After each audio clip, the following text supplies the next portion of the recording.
వేసవిలో వేడి ఉక్కపోతలకు తోడుగా మేమున్నామంటూ చెమట పొక్కులు కూడా మనల్ని బాగా ఇబ్బంది పెట్టేస్తూ ఉంటాయి. చర్మంపై చిన్న చిన్న పొక్కుల్లాగా పుట్టుకొస్తూ తీవ్రమైన దురదల్ని మంటను తెచ్చిపెడుతూ ఉంటాయి. ముఖ్యంగా ఈ చెమటకాయలతో పిల్లలు బాగా ఇబ్బంది పడుతూ ఉంటారు. వేసవిలో వేధించే చెమటకాయల బాధల నుంచి ఉపశమనం కోసం ఏం చేయాలో, జీవనశైలిలో ఎలాంటి జాగ్రత్తలు తీసుకోవాలో ఇప్పుడు తెలుసుకుందాం.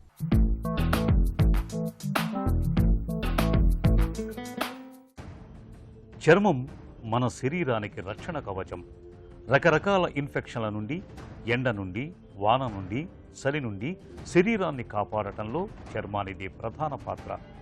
అయితే వేసవిలో తీవ్రమైన ఎండలు, ఉక్కపోతల ధాటికి చర్మానికి ఇక్కట్లు మొదలవుతుంటాయి.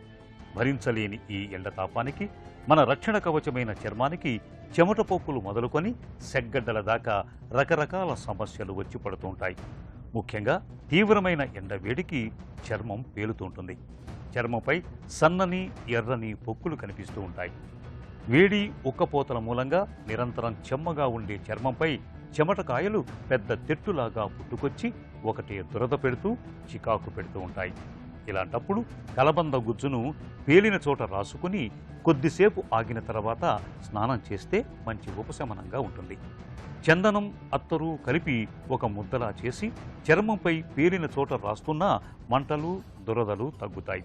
అదేవిధంగా పేలపిండి, నీటిని కలిపి చేసిన ముద్దను పేలిన చర్మంపై రాసుకుని అది ఎండిపోయిన తర్వాత స్నానం చేయాలి.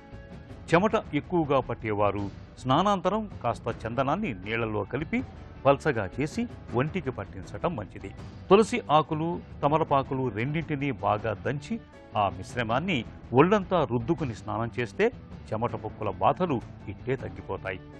ఇక చెమట పొక్కుల బెడదే తలెత్తకుండా ఉండేందుకు స్నానం చేసిన తర్వాత మంచి గంధాన్ని అరగదీసుకుని చేతులకి, వీపుకి, మెడ చుట్టూ, నడుం చుట్టూ రాసుకోవటం, చెమట ఎక్కువగా పట్టే ప్రదేశంలో బేబీ పౌడర్ లేదా టాల్కమ్ పౌడర్ చల్లుకోవటం, స్నానానికి ఉపయోగించే నీటిలో కొన్ని చుక్కలు రోజ్ వాటర్ కలుపుకోవటం వల్ల మంచి ఫలితం ఉంటుంది.